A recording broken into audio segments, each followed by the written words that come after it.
everyone, welcome to another edition of Reactivated, the 15-minute webisode where we delve into the depths of the Robot Wars archives. Firstly, I just want to say a massive thank you to everyone who has watched, commented and supported.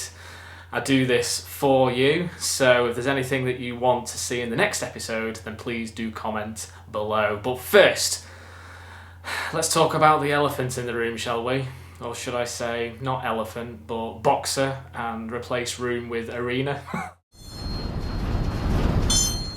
So I'm talking this week about a certain addition to the house robot lineup that was introduced in Series 7, and that is Cassius Chrome. What did this house robot do and contribute to the series? It was bad enough that it wasn't even introduced. If you noticed from Series 2, they introduced the new house robots to Kilowatt. Series 4, they did an introduction to Refbot. And Series 6, they did an introduction to Mr. Psycho and Growler. But for the 7th series, for whatever reason, there was no introduction. It was literally a case that Jonathan Pierce introduced Cassius Chrome in a fight. Oh, by the way, here's a new one for you, Cassius Chrome. So Cassius Chrome obviously was based on Cassius Clay Muhammad Ali, with his little beep, beep, beep, beep boxing arms that came out and were actually interchangeable. So they were trying to modernise the house robots based on the success of Tornado and all the other robots who then started having interchangeable weaponry. So you notice the spikes maybe one week and little fists in the other, and it was pretty much a very harmless house robot. And throughout its one appearance in the 7th series, it actually was attacked by more competitors than it did attacking. It spent half its time in the arena being flipped, hammered, pitted.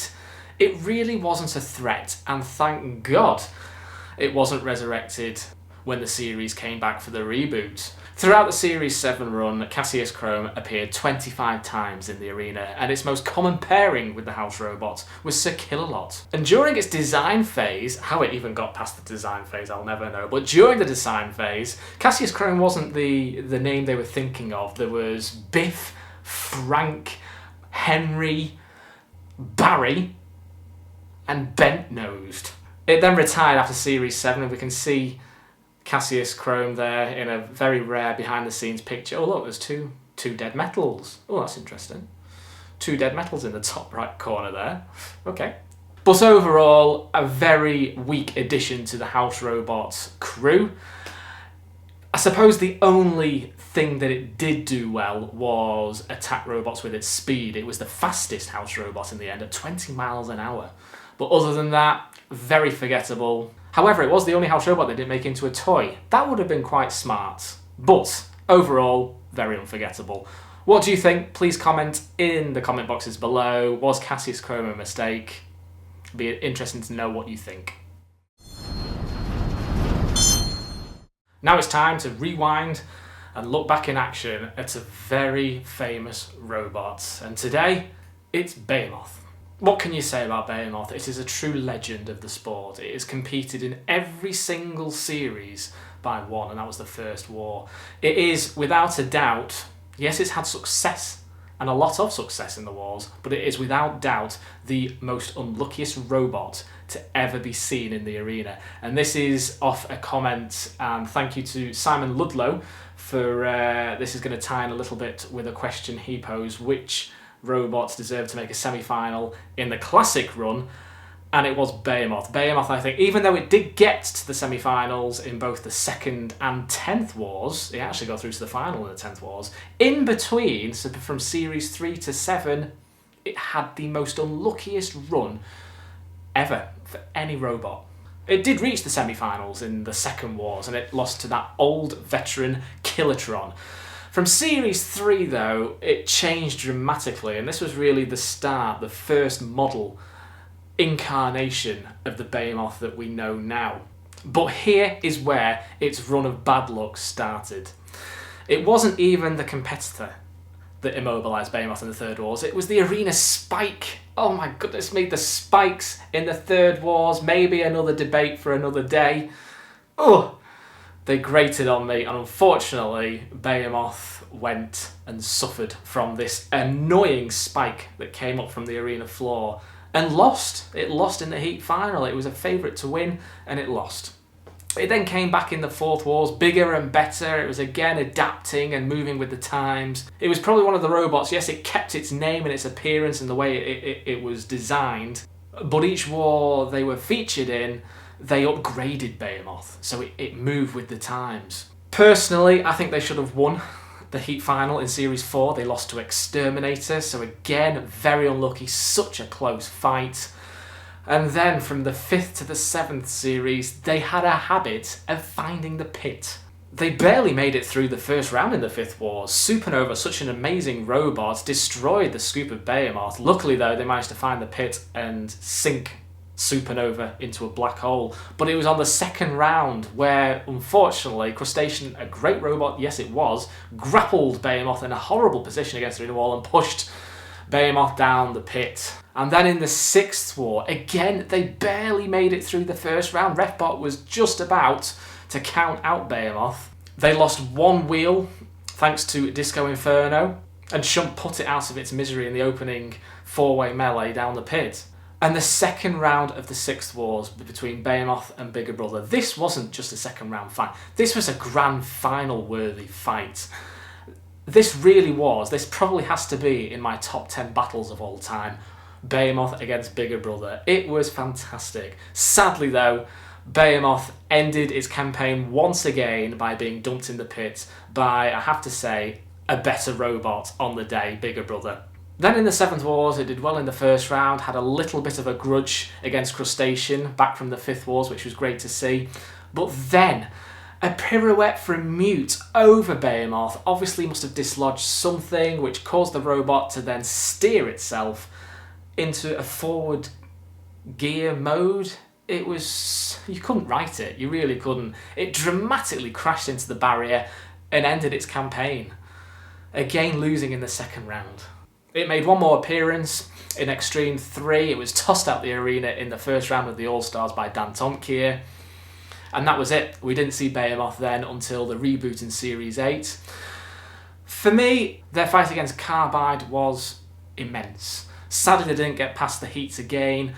We won't get too much into what happened in Series 9 because unfortunately Anthony Pritchard, one of the team members, great competitor, but unfortunately he didn't agree with one of the decisions and he stormed off set, off camera. So I'm not going to dwell too much on what happened in Series 9. But then, Series 10, finally, their luck was on the side. In an incredible heat final, they defeated Apollo, the past champion, dumped into the pit, and they came third in the 10th Wars. So what can you say about Behemoth? One of, if not the most unluckiest robot to ever be seen in the arena.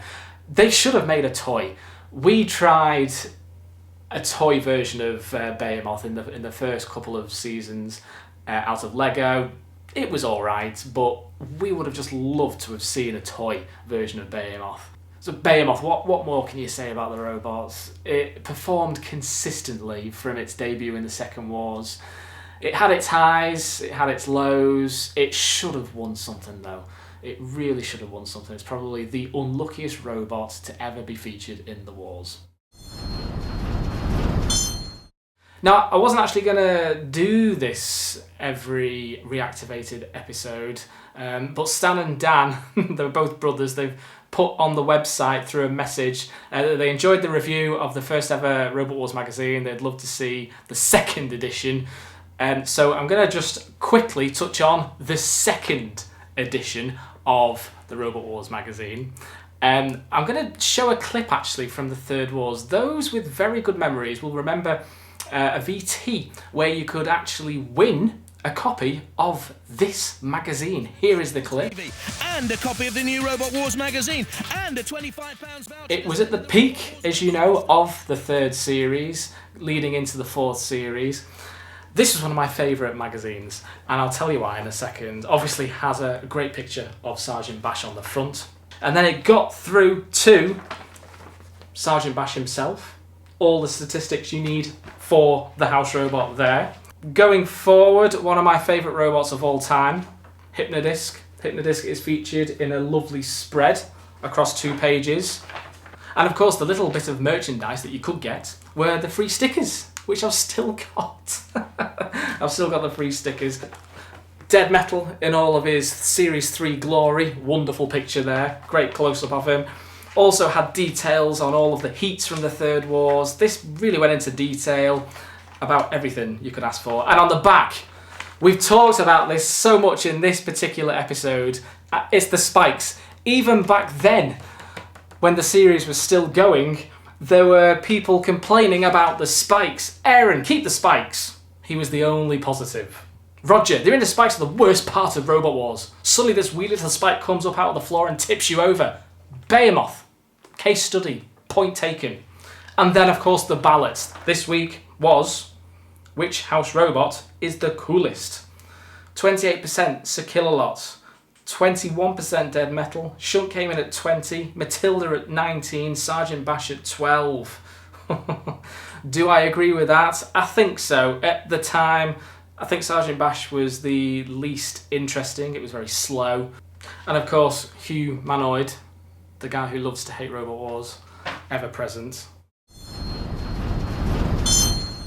Now we get to the part of the show where I answer your questions. There's been a lot that's been uploaded comments-wise to the channel, to the website, messages. Won't be able to get through all of them. I'll try to get through as much as I can. The first one comes from Jacob Ruti, who commented last week on my opinion and what I think of BattleBots. Bit of a weird one here for me, BattleBots. It's a series that I've not really followed pretty much since it started. However, I do appreciate the longevity of the series, and it's still going.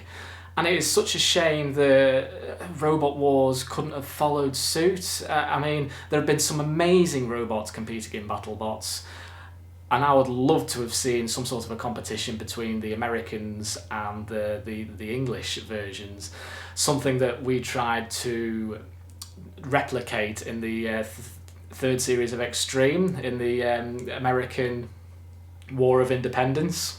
But for me, BattleBots, it's just not Robot Wars. Yes, there's an arena, but there are two robots that just fight head-to-head. There are no house robots. It just lacks the oomph and the passion and it's just not Robot Wars. So I do tend to tune in every now and again to see what robots are competing, but for me, BattleBots would never be in the same league as Robot Wars. Another question that we have from Tasmanian Devil Boy 42. Thank you for your question. It is, what's your favourite arena design? Is it Series 1, 2, 3, 4 Extreme 1, Series 7 or 8 to 10? Well, I can start by saying that my least favourite arena, without doubt, was the third series. And again, I touched briefly on this, talking about Behemoth's unfortunate instance in the heat final with the spikes. Hated the spikes. They also had the pit was on for certain fights, but then at the heat final, the pit just wasn't there. It also wasn't big enough for the robots. It didn't create any smoke, any pyrotechnic effects either. It was a bit... all felt a bit clumsy and a bit messy, really. My favourite, potentially a bit controversial, is the reboot, seasons 8 through to 10. Beautiful design.